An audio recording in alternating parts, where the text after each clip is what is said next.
Pregame.com. Pregame.tv, breaking down college football action. Kansas State at Oklahoma State. The line is a very large, 14.5. Bryan Leonard feels he's got the winner of this. But before we get to that game, Bryan, I want to congratulate you on advancing with me into the quarterfinals of the Golden Nugget contest. No. You did it. I haven't even gone yet. That's true.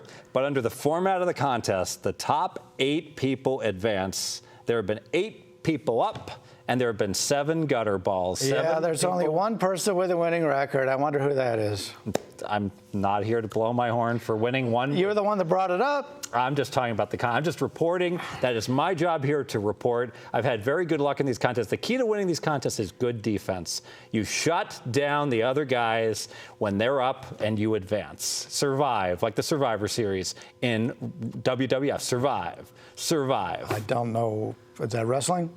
It is. I'm an adult. I don't pay attention to wrestling. I'm a child.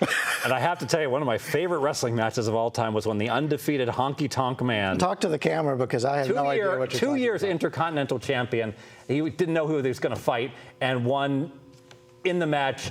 I guess Brutus the Barber Beefcake. You know Brutus. He'll do some cutting and then I'll do some strutting. He was out. He was the #1 contender. They chose the Ultimate Warrior, who came out and annihilated the Honky Tonk Man in about 36 seconds and took the belt. I digress. Back to Kansas State. And we wonder why we have 12-minute videos.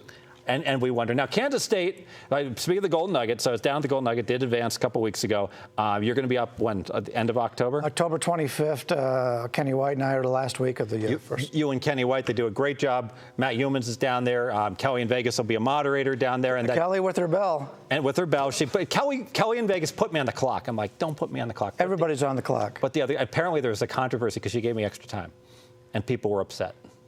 To talk. You get your play in on time, but you just get 40 seconds to talk. I talked about wrestling. And imagine you talk too long. I brought up Kelly. I know it. I brought up Kelly because Kansas State is her favorite team. That's correct. And so is she going to be happy with your pick, or is she going to be, as my little boy likes to say, are you happy?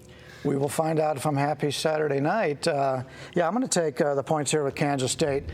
Coach Snyder, extra week to prepare. Matches up very good with Oklahoma State. You go back the last 3 years, and we all know how good Oklahoma State's been the last 3 years. Juggernaut. Kansas State's actually outscored them the last 3 years when you add up all 3 games. When Kansas State plays very good teams, they've done very well. And because of Evernote, I had lost all my notes, so I have no notes here. So I'm going to go off the top of my head. But the last 2 years, they've played some top 20 teams, and they're not only covering. They're covering by double digits. One time they covered by 44.5 points, I believe it was Oklahoma. So this is a team, he does very well when he plays top quality opponents. And he's got an extra week to prepare. And as we saw last week with Oklahoma State, this may not be the same Oklahoma State team. Now, I know they're down a little bit last year, but to go into West Virginia as a 19-point favorite and not even win? Dub V called that on our forums pregame. He said West Virginia's going to win this game outright. He was all over that one. The spot was so good for Halverson and his troops, and they just absolutely played a great perfect storm. However, what more concerns me than that game is the opening day game for Oklahoma State. I know T. Boone Pickens and his billions of dollars and all the great facilities. I thought this would be a great team. They really stunk week 1 against Mississippi State. We were all on that. We laid 12. Really looked bad at halftime, and then Mississippi State's quarterback went out and they pulled away eventually. Something's wrong with this offense. Yeah, even defense. You talked about the teams they played: Mississippi State, West Virginia, who was shut out by Maryland, and Texas San Antonio. In those 3 games, they're allowing more than 300 yards per game passing. That's got to be a concern. The offense isn't playing that well. The defense isn't playing well. What's Texas San Antonio's mascot? But they're in San Antonio. I think they're the Roadrunners. They are the Roadrunners. Yeah. I know that Texas A&M's coach is 40. He's a man. It's a. Yeah, I remember. Okay. I'm a man. I give you an actual sports reference, and you don't remember. I like it. Okay. Yeah.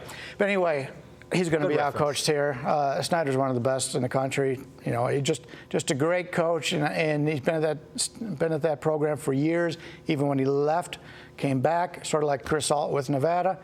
Kansas State team, they've passed the ball very well. It's not the same Kansas State team they've had the last few years. And they played pretty well. They come off a phony non-cover against Texas. They had that game covered, and they just blew it at the end. Yeah, they shouldn't have won, but they should have covered it. They've actually, I didn't expect a whole lot of Kansas State this year, and that's my own fault because of Snyder. Anytime you've got a quality coach, you're going to get a good team effort every year and on a very consistent basis. And, this number really surprised me at 14.5. And, it's not, we talked at the Tuesday meeting, is this the dream crusher game for Oklahoma State? I don't know what kind of dreams they had. The dream crusher. That's Marco's line, the dream crusher. That's one of the greatest terms ever. Yeah, I love it. We got highs and lows in this business. Vegas Runner's not with us today. Vegas Runner's supposed to be here doing videos.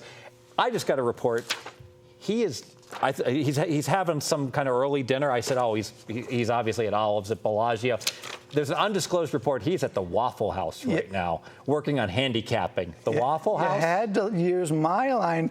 You stole my line.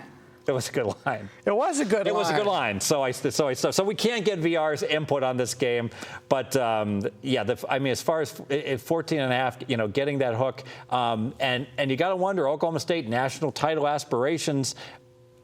Is it a dream crusher? Are they just sad? Yeah, I don't know if they really seriously thought they could win the national title, but they came into it. You got to think that they thought they were the best team in the conference. Hell, I know a guy who thought they were the best team in the conference. Might still be.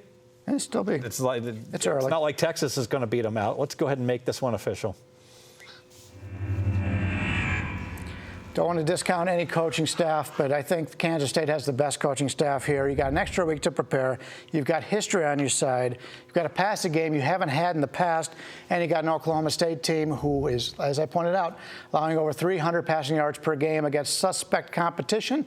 I'll take the big points here. I'll take Kansas State plus the 14.5 points. I don't think this number will be here later on in the week, so we want to get on this early, but we'll take Kansas State. I do think this number will be here later in the week. And here's why.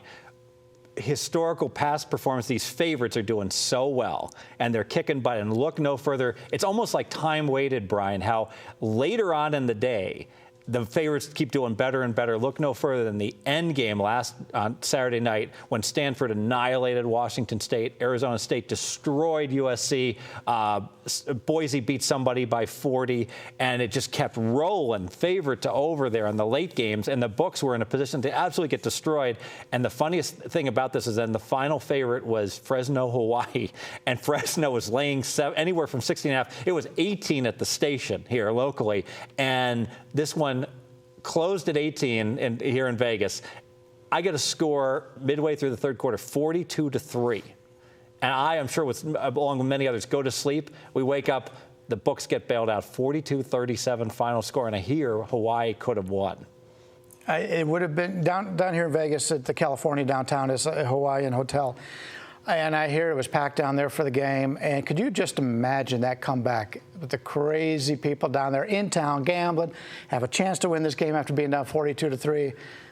I would say I'm sorry I wasn't there, but I get to bed early. I don't want to be. I'm surprised you weren't waking up by that point in time. I look at this Monday night game coming up with the Raiders that's gotten pushed back to Sunday night, and I'm like, oh, that's one Brian's not going to know the score until Monday. He's probably not going to go ahead and a couple of our handicappers too. They release and they say, was it Arnie Lang that said I never want to release on a Hawaii game? Yes. He says I never want to play a Hawaii game because I don't want to have to stay up and watch the game. And I'm like, well, you don't have to watch the game. There's a thing called TiVo. He looked at me like, what do you mean not watch the game? Are you crazy?